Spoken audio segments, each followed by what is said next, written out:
Olá, sejam muito bem-vindos a mais um programa Crescendo em Cristo, aqui na sua rádio CPT, a rádio que é uma boa companhia para você. Eu sou o comunicador Ângelo Eliker, eu sou pastor da Igreja Evangélica Luterana do Brasil, na cidade de 3 de Maio, Rio Grande do Sul. É uma grande alegria ter você conosco, participando desse nosso programa, onde hoje estaremos estudando o capítulo 2 do Evangelho de João. Fique conosco.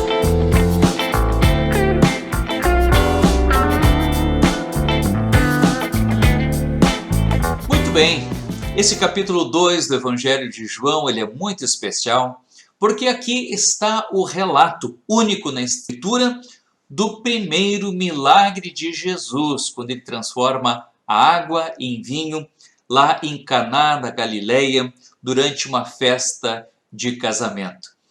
É o primeiro de tantos milagres que Jesus vai fazer, que também está relatado através dos evangelistas. E no final do Evangelho de João, ele mesmo irá dizer que em muitos outros sinais, muitos outros milagres Jesus realizou, mas esses que foram escritos são suficientes e são fundamentais e necessários para que nós creiamos que de fato Jesus é o Filho de Deus, Jesus é o Messias prometido por Deus. E então aqui no capítulo 2 está este relato 2 dias após o quê? Após Jesus escolher Filipe e Natanael como seus discípulos. Um dia antes, ele também havia chamado outros discípulos, os primeiros discípulos. Ou seja, aqui nessas bodas, durante esse casamento, no povoado em Caná, na região da Galileia, onde a mãe de Jesus também está presente, inclusive Jesus e os seus discípulos, que também haviam sido convidados para este casamento, não havia tempo ainda suficiente para tamanha intimidade entre Jesus e os seus discípulos. Apenas 3 dias, diante de 3 anos que eles vão ter de convivência. Mas mesmo assim eles já foram considerados convidados porque estavam junto com Jesus.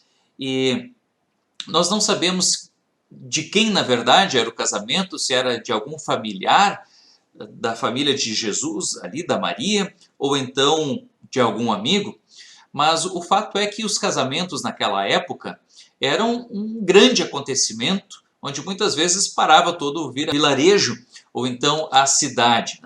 Era um momento que durava vários dias, 7 dias.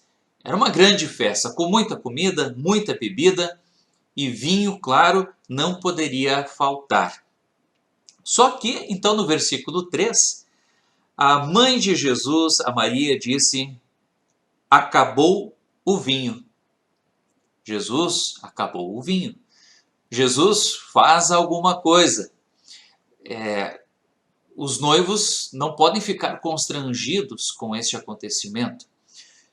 E, pelo que dá a entender, ninguém ficou sabendo que o vinho havia acabado. Talvez Maria, por ser algum familiar ou amiga muito próxima dos noivos ou dos pais, ou enfim, das pessoas que estavam ali ajudando, possivelmente ela foi uma das primeiras a saber, e o quanto antes ela avisou Jesus: Jesus faz alguma coisa. Claro que Maria sabia que Jesus era filho de Deus, que Jesus é todo-poderoso, ele poderia fazer alguma coisa para com que o vinho não acabasse. Mas, entretanto, a resposta de Jesus foi uma resposta bastante rude num primeiro momento, quando ele diz: mulher, não é preciso que você me diga o que eu devo fazer. Ainda não chegou a minha hora.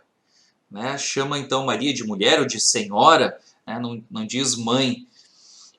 Por que será que Jesus teve essa resposta tão dura com Maria? Na verdade, aqui Jesus não é que ele teve um desprezo pela sua mãe, mas sim porque ele deve prestar contas e quer ter total respeito e quer seguir de uma forma plena tudo aquilo que o Pai mandar. Toda a vontade do Pai Celestial, assim o quiser, Jesus irá fazer e irá cumprir. E Jesus, junto ao Pai, eles são um só, juntamente com o Espírito Santo, o grande. Jesus também é Deus, ele também é onisciente, ele é todo-poderoso. Nós já vamos ver aqui essa onisciência de Jesus. Claro, Jesus já sabia que o vinho tinha acabado, Maria não precisava dizer a ele. Tá? Mas Jesus aqui nessa resposta irá dizer que quer obedecer e deve obedecer, acima de tudo, ao Pai Celestial. Versículo 5, então ela disse aos empregados, façam o que ele mandar. Ela não entra em qualquer tipo de discussão, só diz, ok, Jesus, o que tu fizer, com certeza será algo muito importante. E versículo 6, ali perto estavam 6 potes de pedra, em cada um cabiam entre 80 e 120 litros de água. Interessante isso, 80 a 120 litros de água. Vamos pegar uma média de 100 litros por pote, por talha, 6 potes de pedra, ou seja, em torno de 600 litros de água que cabiam ali dentro. E Jesus então disse aos empregados que enchessem esses potes, essas talhas com a água que era muito utilizada nas purificações para lavar as mãos e assim por diante. Eles encheram esses potes até a boca, então estavam completamente cheios, somente de água. Não havia nenhuma possibilidade de alguém colocar algum vinho, mesmo que fosse muito concentrado. Na época faziam muito isso, um vinho muito forte, muito concentrado, que era misturado com água. Então mesmo que alguém tentasse colocar, ou tivesse algum vinho ali, muito forte, tentasse misturar, com certeza não ia ficar algo muito bom, porque eles estavam completamente cheios. Então nem tinha como colocar mais nada ali dentro. E então Jesus mandou, tirem agora um pouco desta água, desses potes, e levem ao dirigente da festa. E então esse dirigente da festa provou a água, e a água tinha virado vinho. Está aqui então o primeiro grande milagre de Jesus. O dirigente da festa, ele não sabia de onde é que tinha vindo aquele vinho. Ele não estava sabendo de nada. Os empregados, sim, sabiam que tinha água, somente água naqueles potes, e de repente aquela água havia virado vinho. Mas o dirigente da festa não sabia.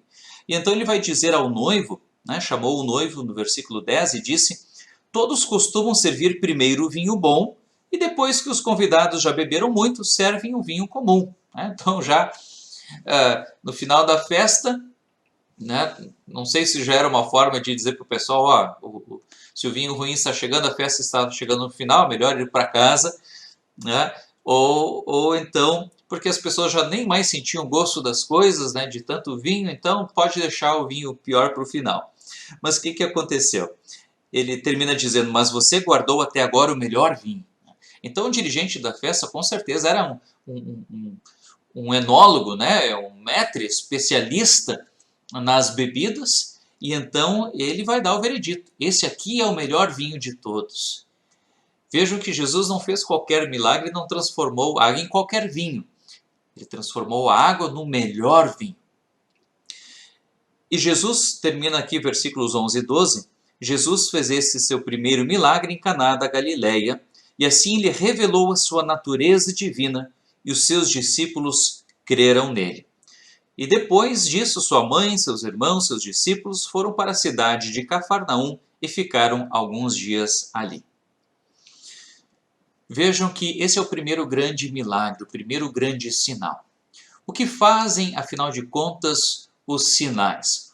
Os sinais, eles não querem chamar atenção para si mesmos, mas querem chamar atenção para algo que está acontecendo ao seu redor para o bem das pessoas. Assim é o sinal de trânsito, por exemplo. E Jesus é o grande sinal. Ele não quer atrair os holofotes para o milagre em si, mas esses milagres estão apontando para Jesus Cristo como o verdadeiro Filho de Deus, o Messias prometido, como Deus também todo-poderoso. Ele aponta para a glória de Jesus. Os sinais, eles revelam a grande vontade de Deus e o seu amor e a sua misericórdia para salvar a humanidade perdida. Ou seja, nesse primeiro milagre, Jesus aqui está iniciando a sua revelação, que vai culminar então com a sua crucificação na cruz e, é claro, também com a sua ressurreição. Esse é o maior de todos os sinais, o maior de todos os milagres, a ressurreição de Jesus. E um outro sinal é que, aqui no versículo 11, após ele revelar a sua natureza divina, os seus discípulos creram nele. O fato das pessoas crerem em Jesus também é um sinal, porque isso é uma ação do Espírito Santo. Ninguém por si só consegue crer, por natureza nós não conseguimos crer, também nós não conseguimos entender a Santíssima Trindade. Jesus, juntamente com o Pai e com o Espírito Santo, os três, um único e verdadeiro Deus. E, ao mesmo tempo, também, nesse primeiro milagre de Jesus, nós temos essa certeza de que Deus sabe daquilo que nós estamos passando, das nossas necessidades, sejam as necessidades materiais, ou então sejam as necessidades físicas. Deus é onisciente. Antes mesmo de nós abrirmos a nossa boca em oração, Deus já sabe o que nós estamos sentindo, aquilo que nós já estamos precisando, e Ele já está provendo. Deus já está indo na frente, já está providenciando, assim como Ele ajudou o seu povo no Antigo Testamento, quando Ele proveu aquele maná ao longo dos 40 anos, bem como também a carne, a água, enfim. Deus jamais deixou o seu povo perecer. Da mesma forma, a presença de Jesus e os seus milagres é a prova desse amor e da misericórdia de Deus pelo seu povo, que se fez ser humano, se fez carne como nós. Ele sentiu na pele tudo aquilo que nós sentimos, também os momentos de tristeza, bem como também momentos de alegria, momentos de festa, como é o relato desse texto, desta festa na qual Jesus está participando.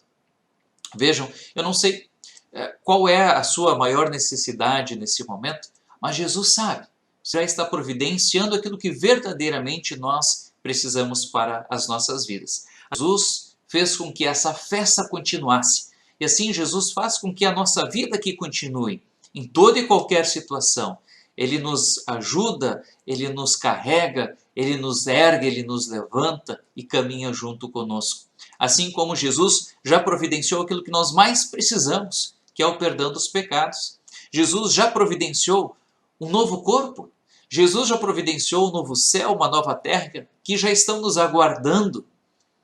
Vejam que tudo já está pronto, tudo já está preparado. Essa é a palavra que nós normalmente também recitamos antes dos momentos da Santa Ceia. Esse é um momento muito especial de íntima comunhão do povo de Deus com o Salvador Jesus Cristo. O momento da ceia, onde nós ali temos contato com o pão e também com o vinho. Jesus, que é o pão da vida, o vinho que traz vida, o vinho que é sinônimo de grande alegria, de grande festa. Por isso que a Santa Ceia, nós dizemos que é um momento de festa, um momento de alegria pelo perdão, pelo fortalecimento da fé, momento da alegria com a comunhão juntamente com os anjos, com os arcanjos, com toda a companhia celestial. Portanto, vamos louvar ao nosso Salvador Jesus Cristo por tamanha providência, por tamanho amor e por Ele estar conosco todos os dias de nossas vidas, conforme Ele mesmo prometeu naquele momento tão bonito e sublime quando Ele subiu aos céus. Esse é o primeiro trecho do capítulo 2, que é talvez o de grande destaque, mas na sequência tem um texto que é bastante interessante, quando então, alguns dias antes da Páscoa, Jesus foi à cidade de Jerusalém. Isso era o costume deles passarem aquela semana da Páscoa em Jerusalém. E no pátio do templo, que é um lugar muito especial para Jesus, vocês lembram que o primeiro relato sobre Jesus após o seu nascimento foi quando? Foi quando Jesus está com 12 anos e Maria e José, ao voltarem para casa, ao saírem de Jerusalém após aquela grande festividade da Páscoa, não acharam Jesus. Onde é que estava Jesus? Estava no templo. E mesmo puxando a orelha de Jesus, dizendo: Jesus, o que você está fazendo aqui? E então Jesus respondeu o quê? Vocês já não deveriam saber que eu deveria estar na casa de meu Pai?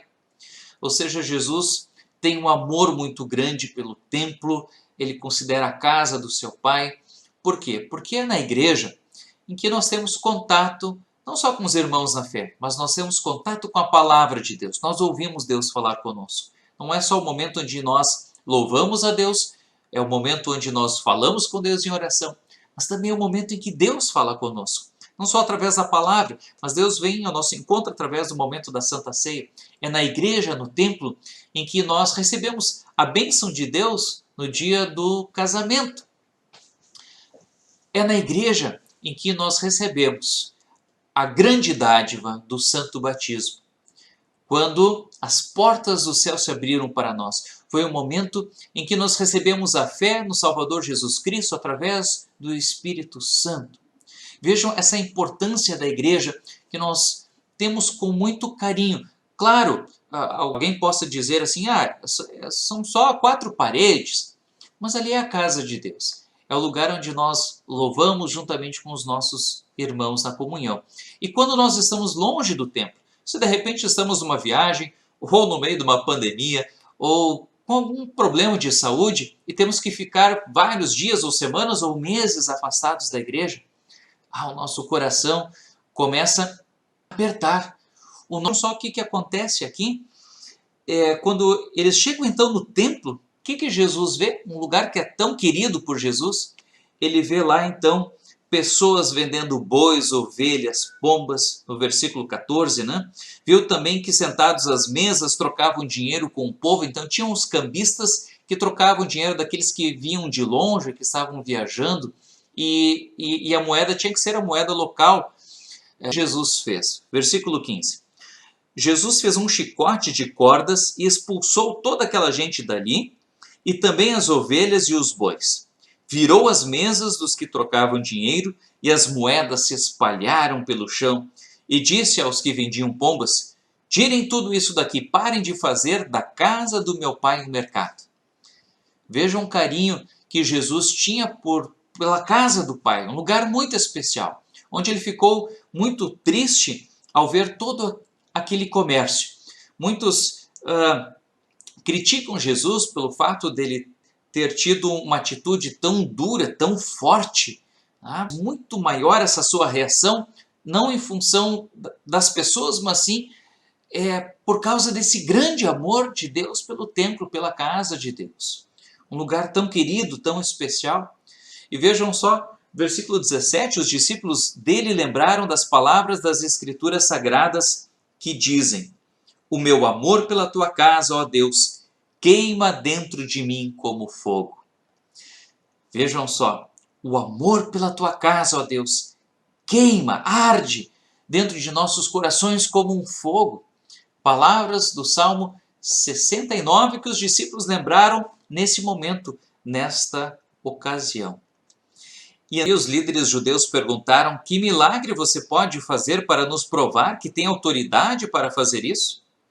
Jesus então respondeu: derrubem esse templo e eu o construirei de novo em 3 dias. E eles disseram: mas a construção desse templo levou 46 anos e você diz que vai construí-lo de novo em 3 dias. Claro, humanamente falando, isso é impossível, ainda mais por uma pessoa só. Mas afinal de contas, de qual templo Jesus estava falando? No versículo seguinte explica: porém, o templo do qual Jesus estava falando era do seu próprio corpo. Quando Jesus foi ressuscitado, os seus discípulos lembraram que ele tinha dito isso e então creram nas Escrituras e nas palavras dele.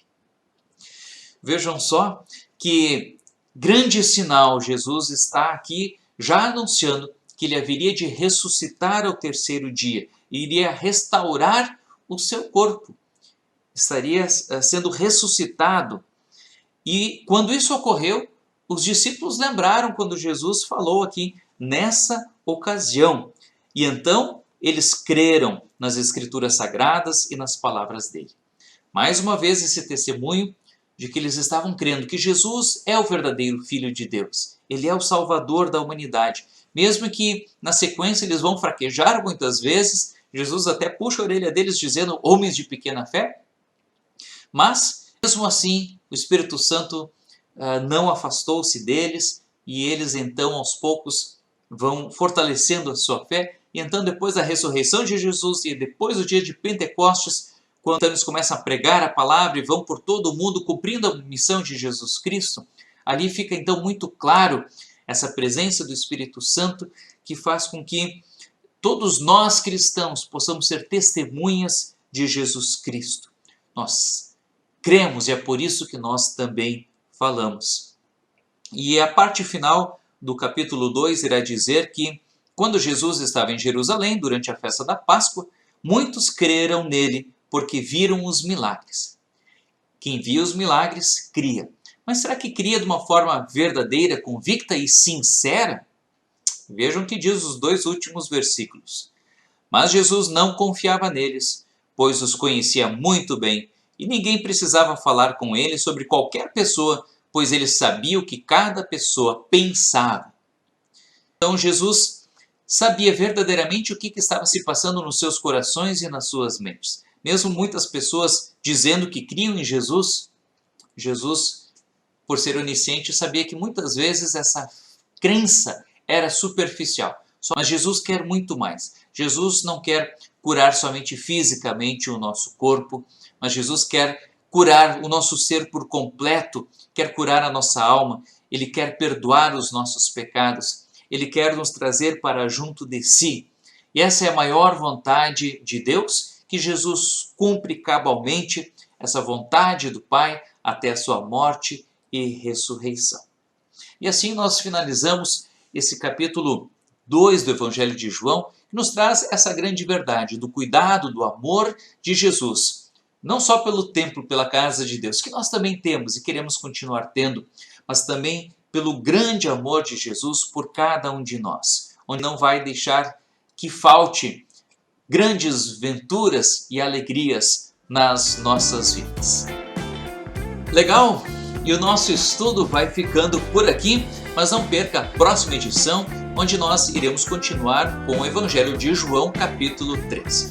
Assista a este e outros programas em facebook.com/radiodael ou então no youtube.com/radiocpt. Você também pode baixar esses episódios lá no podcast. Entre no site radiocpt.com.br/podcast.